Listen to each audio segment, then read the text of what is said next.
कहानी एक आइलैंड को दिखाते हुए शुरू होती है। रात का वक्त था। वहाँ पर कुछ मछुआरे थे जो अपनी कश्ती में मछलियाँ पकड़ रहे थे। तभी वो आसमान से गिरते मीटरॉइड्स यानी टूटते हुए तारे को देखते हैं जो आकर समंदर में गिरा था। ये अब उस जगह पर जाते हैं। कश्ती के कैप्टन को ये लग रहा था कि शायद ये किसी तरह का कोई सिग्नल है, कोई शिप खतरे में है, किसी ने फ्लेयर गन चलाई है, कोई मदद के लिए बुला रहा है। जब कैप्टन का साथी उस जगह को देखने जाता है तो कोई चीज पानी से निकलकर उसे अपनी तरफ खींच लेती है। जब कैप्टन देखने आता है तो वहाँ पर उसे कुछ भी नहीं नजर आता सिवाय अपने साथी के खून के। इससे पहले वो कुछ करता उसे भी कोई चीज पानी में खींच लेती है। अंदर बैठे कैप्टन के बेटे को गड़बड़ लगती है। अब जब वो बाहर कुल्हाड़ी लेकर देखने जाता है तो किसी चीज ने उस पर भी हमला कर दिया था। यहीं पर सीन कट होता है। इसके बाद ये कहानी एक और छोटे आइलैंड और वहाँ पर रहने वाले लोगों पर जाती है। हम एक पुलिस ऑफिसर को देखते हैं जिसका नाम ओशे था। वो हर वक्त नशे में रहा करता था। आज के दिन वो नई ऑफिसर को लेने जाता है। उसका नाम लीसा था। लीसा का इस आइलैंड पर कुछ दिन के लिए ट्रांसफर हुआ था। उसकी आदत काफी हंसी मजाक की थी, पर ओशे रास्ते में उसे कोई बात नहीं करता।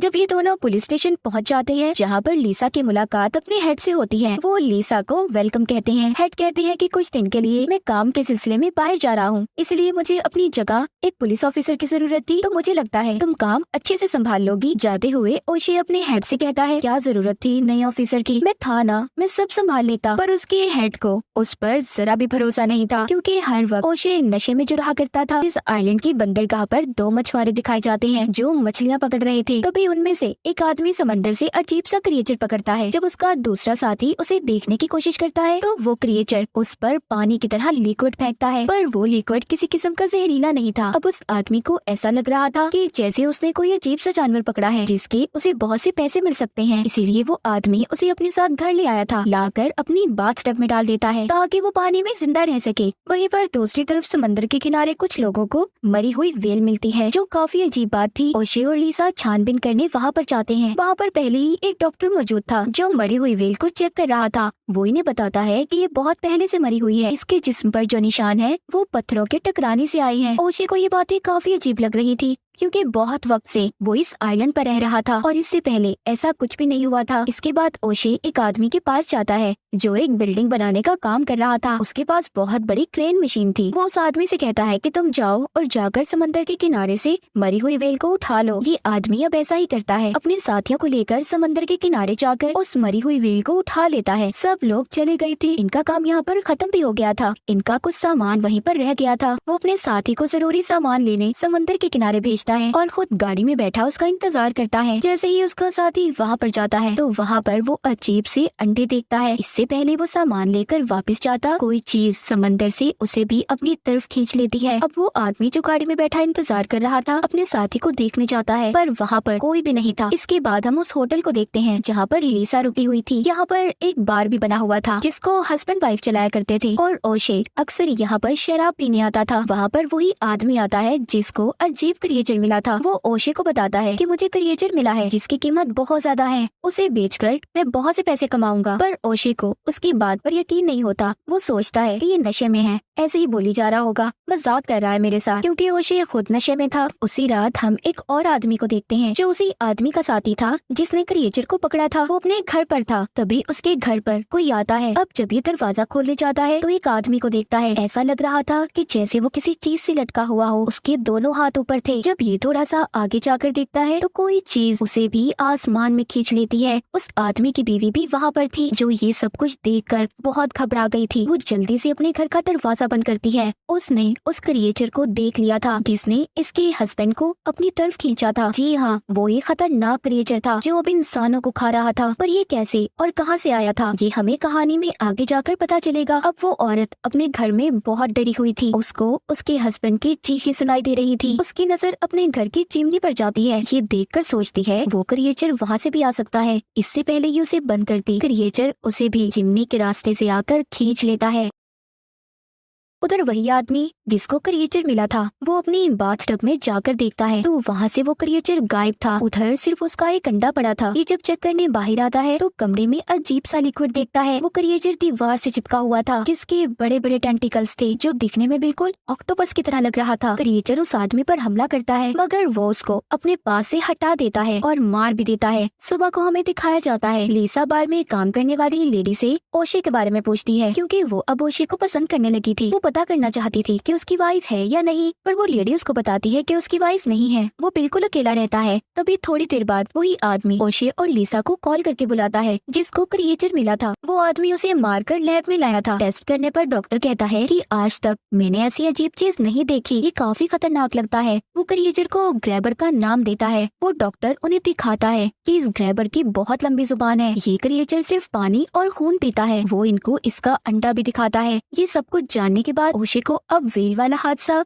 और क्रिएचर वाली बात दोनों मिलती नजर आ रही थी। ये जल्दी से लिसा को लेकर समंदर के किनारे जाता है जहाँ पर उसी आदमी की गाड़ी खड़ी थी जिसको ओशे ने मरी हुई व्हेल को उठाने भेजा था। ओशे सोचता है वो ऐसे अपनी गाड़ी को नहीं छोड़ता। पास ही एक घर था। ये दोनों छानबीन करने वहाँ पर जाते हैं। ये वही घर था जहाँ कल रात क्रिएचर ने हमला करके हस्बैंड वाइफ को मार दिया था। ये दोनों जब यहाँ पर छानबीन करते हैं तो वहाँ पर इन्हें फटे हुए कपड़े मिलते हैं। यहाँ पर भी इन्हें वैसी ही बदबू आ रही थी जैसी उस क्रिएचर में से आ रही थी। इन दोनों को शक हो गया था। ये उस घर की छत पर जाते हैं जहाँ पर लिसा को उस आदमी का कटा हुआ सर मिलता है जिसको क्रिएचर कल रात उठा कर ले गया था। ये दोनों उसके कटे हुए सर को उठाकर लैब में ले आए थे ताकि उसके बारे में कुछ पता चल सके, पर डॉक्टर कहता है मैं ऐसे कुछ नहीं बता सकता कि इसको किसने मारा है, पर हाँ मुझे ये काम किसी खतरनाक जानवर का लग रहा है। तभी उधर वही आदमी आ जाता है जिसने क्रिएचर को पकड़ा था। वो इन दोनों को अपने साथ घर ले जाता है जहाँ पर ये देखते हैं उस आदमी की बाथटब बाहर गिरी हुई थी और दीवार में बहुत बड़ा सुराग भी था। मतलब जो अंडा उस क्रिएचर ने वहाँ पर छोड़ा था वो भी बड़े क्रिएचर में तब्दील हो गया था। वो देखकर समझ गए थे कि बहुत बड़ा खतरा आने वाला है। इनको अब सारी बात समझ आ गई थी। लिसा कहती है कि कल रात जो हादसा हुआ वो इन्हीं क्रिएचर ने किया होगा क्योंकि ये सिर्फ पानी में रह सकते हैं और कल रात बारिश हो रही थी इसीलिए वो जमीन पर आया था और आकर उसने उस घर के लोगों को मार दिया। अब वो आदमी जो इन्हें अपने साथ लाया था कहता है कि मैं जानता हूँ इन क्रिएचर्स की कोइन कहाँ है जो अंडे दे रही है। ये दोनों को एक गुफा में लेकर जाता है जहाँ पर ये खुद तो नहीं जाता। अब लिसा और ओशे दोनों अंदर जाते हैं। वहाँ पर इन्हें एक आदमी के कपड़े मिलते हैं। ये उसी मछुआरे के कपड़े थे जो हमने कहानी के शुरू में देखा था। मतलब उस वक्त उन मछुआरों की कश्ती पर हमला भी इन्हीं क्रिएचर्स ने किया था। इन्हें वहाँ पर ढूंढने में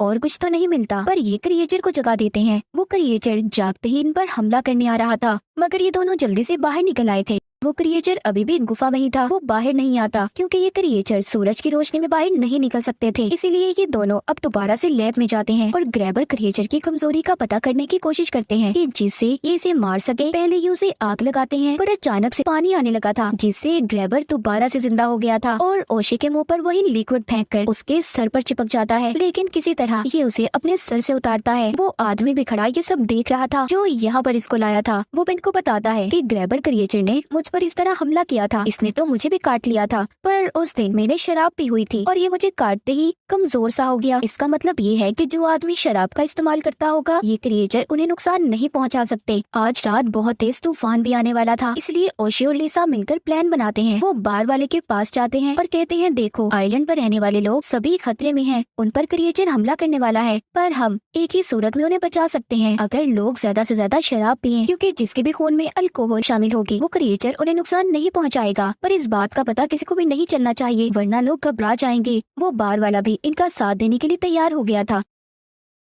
पहला टेस्ट ये लिसा पर करते हैं। लिसा ओशे से कहती है मैंने कभी भी शराब नहीं पी लेकिन फिर भी ये उसे शराब पिला देते हैं। फिर ये लोग लिसा का खून निकाल कर टेस्ट करते हैं। ये उसके खून को क्रिएचर के बच्चे को पिलाते हैं जिसको इन्होंने लैब में कैद किया हुआ था। जैसे ही वो क्रिएचर का बच्चा खून पीता है मर जाता है। ये क्रिएचर्स की कमजोरी को जान गए थे। ओशे और लिसा चर्च में जाते हैं। वहाँ पर जमा सभी लोगों को ये बार में आने का कहते हैं। मुफ्त की शराब मिलने वाली है इसीलिए सब बार में आ गए थे। रात को इन्हें क्रिएचर का शिकार करना था। इनके पास जो कुछ भी था ये उन चीजों को अपना हथियार बना लेते हैं। बाहर गाड़ी में लिसा और ओशे बैठे थे। बाकी सभी बार में थे। लिसा ने भी बहुत ज्यादा शराब पी ली थी। वो अपने होश में नहीं थी इसीलिए ओशे को सारी अपनी दिल की बात बता देती है कि वो उसे कितना पसंद करती है। उधर बार के अंदर सभी मौज मस्ती में गुम थे। तभी एक आदमी को वॉशरूम में जाना था पर वॉशरूम के अंदर कोई था इसीलिए वो बाहर आ जाता है। बाहर बहुत तेज बारिश हो रही थी। तभी वहाँ पानी की वजह से छोटे छोटे क्रिएचर्स आ गए थे जो उस आदमी पर हमला कर देते हैं। ये देखते ही लिसा और ओशे उस आदमी को बचाने जाते हैं।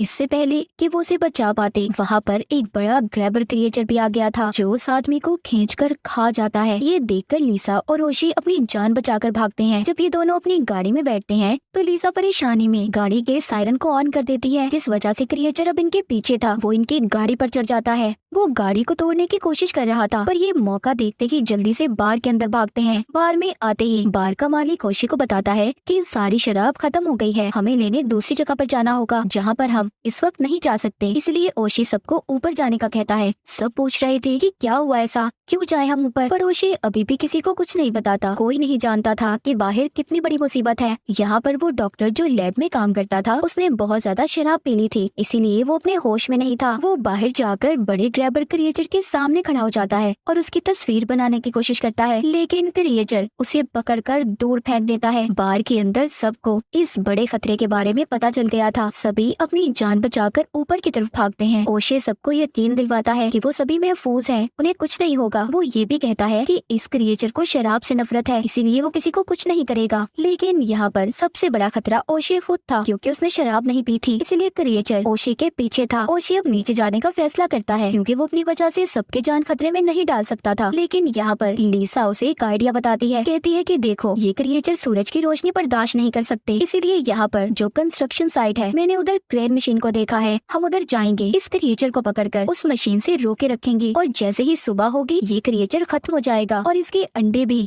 ओशे को लीसा का आइडिया पसंद आता है, पर ओशे की गाड़ी की चाबियां नीचे ही रह गई थी। लीसा अब हिम्मत करती है और चाबियां लाती है। नीचे बहुत सारे क्रिएचर के बच्चे थे। लीसा और ओशे उसी जगह पर जाते हैं। क्रिएचर भी इनके पीछे था, क्योंकि वो अब ओशे का शिकार करना चाहता था। ओशे उस जगह पर पहुंचकर पेट्रोल के ड्रम देखता है। वो क्रिएचर को अपनी तरफ बुलाता है ताकि जैसे ही ये उसकी तरफ आए ये उसे जला दे, लेकिन वो क्रिएचर इसे अपने टेंटिकल से नीचे गिरा देता है। वो जैसे ही उस पर हमला करने वाला था, वहाँ पर लीसा क्रेन मशीन उस पर गिरा देती है। क्रिएचर वहीं पर फंस गया था। फिर वो ओशे को बचाती है। वहाँ पर ये एक शराब की बोतल खोलती है ताकि थोड़ा सा एंजॉय कर सके। तभी क्रिएचर का एक टेंटिकल आकर ओशे को पकड़ लेता है। वो उसे खाने ही वाला था, लेकिन उसके हाथ में शराब की बोतल थी, जिसको वो उस क्रिएचर पर फेंक देता है। इसीलिए वो क्रिएचर ओशे को छोड़ देता है। लीसा फ्लेयर गन लेकर पेट्रोल के टैंक्स पर चलाती है। उस फ्लेयर गन के लगते ही वहाँ पर बहुत बड़ा धमाका होता है, जिसमें वो क्रिएचर भी मर गया था। आखिरकार इन्हें उस बड़े ग्रैबर क्रिएचर से छुटकारा मिल ही गया था। सुबह होते ही लीसा और ओशे वापस अपने घर आते हैं। दोनों एक दूसरे को अपने दिल की बात बताते हैं। ये दोनों तो मिल गए थे, पर उस बड़े खतरनाक क्रिएचर ने न जाने कितने लोगों की जान ली थी। और इसी के साथ ग्रैबर खतरनाक क्रिएचर की कहानी यहीं पर खत्म हो जाती है।